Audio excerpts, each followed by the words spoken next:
आमलकी एकादशी की व्रत कथा हम लोग श्रवण करेंगे। पहला व्रत कथा है पद्म पुराण से। युधिष्ठिर ने कहा कि हे श्री कृष्ण, मैंने विजया एकादशी का महान फलदायक महात्म्य सुना। अब आप कृपा करके फाल्गुन मास के शुक्ल पक्ष में जो एकादशी आती है उसका नाम और महिमा बताइए। श्री कृष्ण बोले कि हे महाभाग धर्मपुत्र, अब मैं वह कथा सुनाता हूँ जो महात्मा वशिष्ठ जी ने राजा मानधाता के पूछने पर कही थी। हे राजन, फाल्गुन मास की यह विशेष एकादशी आमलकी के नाम से प्रसिद्ध है, जो परम पुण्यमयी और विष्णु लोक प्रदान करने वाली है। इस दिन आंवले के वृक्ष के नीचे जाकर रात्रि जागरण करना चाहिए। जो रात्रि में जागरण करता है उसे 1000 गौदान के समान फल प्राप्त होता है। राजा मानधाता ने पूछा, हे द्विज श्रेष्ठ, यह आमलकी कब उत्पन्न हुई? यह सब मुझे विस्तार से बताइए। मुझे इसे जानने का बहुत कौतूहल हो रहा है। यह वृक्ष इतना पवित्र और पापों का नाश करने वाला क्यों है? और यहाँ जागरण करने से 1000 गोदान का फल क्यों मिलता है? श्री वशिष्ठ जी बोले कि हे महाभाग, यह सभी पापों का नाश करने वाला महान आमलकी वृक्ष जैसे पृथ्वी पर उत्पन्न हुआ वह कथा मैं कहता हूँ। प्राचीन काल में जब प्रलय होने पर चराचर जगत, नाग और राक्षस आदि सब नष्ट हो गए थे और चारों ओर केवल जल ही जल था, तब देव और असुरगण नष्ट हो गए। तब सनातन परमात्मा देवेश्वर विष्णु अपने परम अव्यय पद यानी ब्रह्म पद में स्थित थे। तब उनके जागने पर परमात्मा के मुख से चंद्रमा के समान कांतिमान थूक की एक बूंद उत्पन्न हुई जो पृथ्वी पर गिरे। उसी बूंद से स्वयं धात्री यानी आंवले का महान वृक्ष उत्पन्न हुआ, जो अनेक शाखाओं प्रशाखाओं से युक्त और फलों के भार से झुका हुआ था। यह वृक्ष सभी वृक्षों में आदि यानी पहला माना गया है। इसके बाद ब्रह्मा जी ने इन प्रजाओं की सृष्टि की।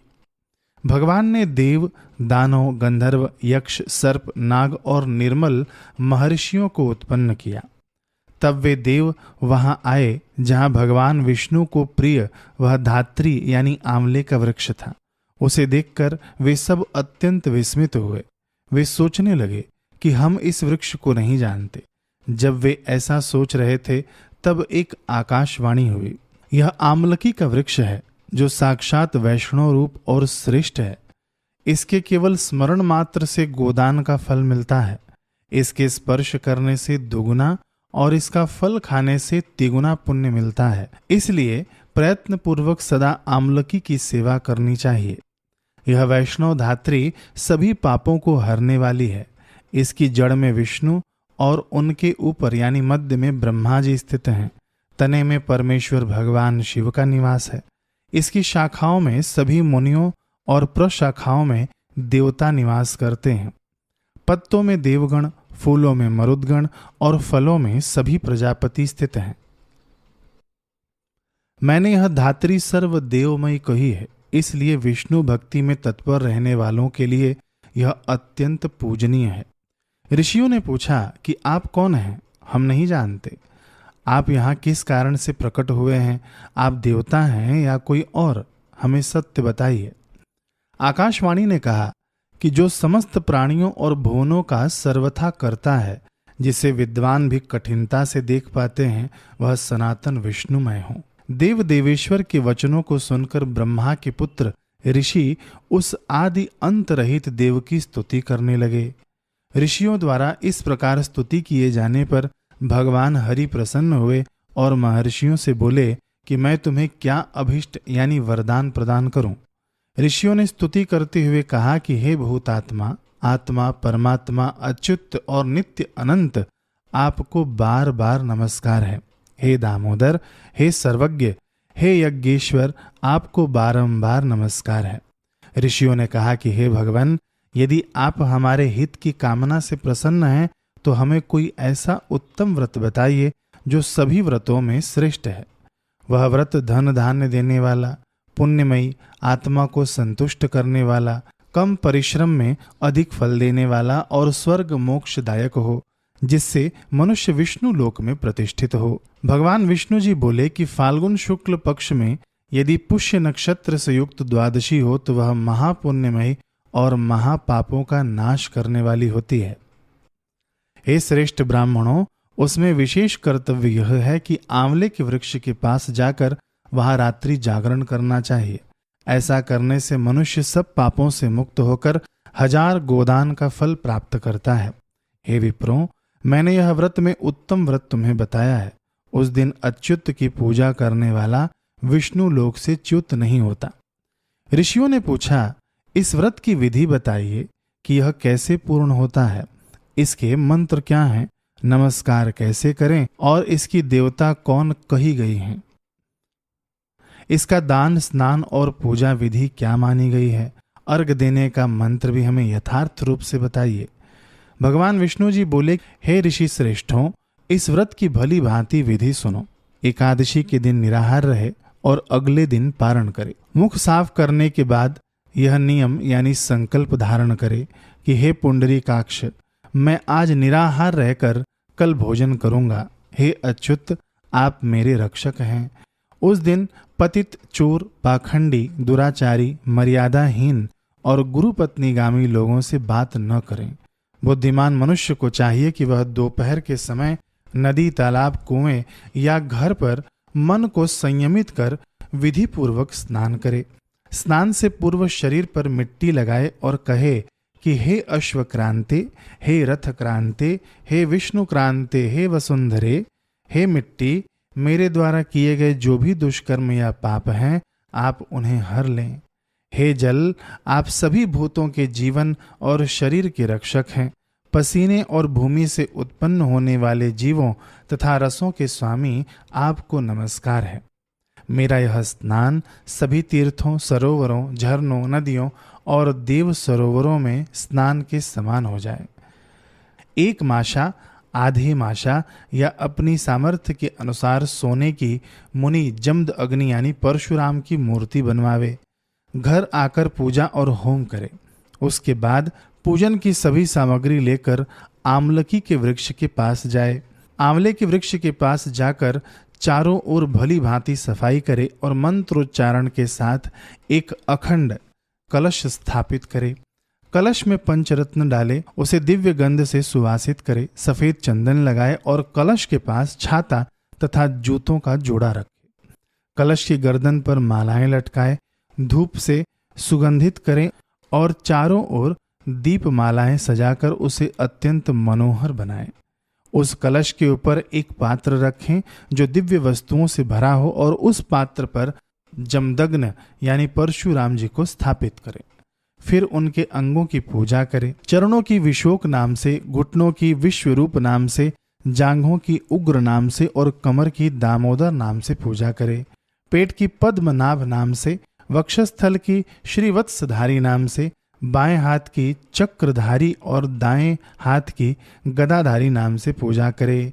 कंठ में वैकुंठ नाम से, मुख में यज्ञ मुख नाम से, नासिका में विशोक निधि से और आंख की वसुदेव नाम से पूजन करे। ललाट की वामन नाम से, भौहों की राम नाम से और सिर की सर्वात्मा नाम से भली भांति पूजन करे। फिर उन दिवादिदेव को भक्ति पूर्वक चित्त से सफेद स्वच्छ फल के साथ अर्घ्य प्रदान करे। अर्घ देते समय यह बोलना चाहिए कि नमस्ते देव देवेश जामदग्न्य नमोस्तुते गृहाणार्घ्यमिमं दत्तम आमलक्यायुतो हरे। इसका अर्थ है कि हे देव देवेश, हे जामदग्ने, हे परशुराम जी, आपको नमस्कार है।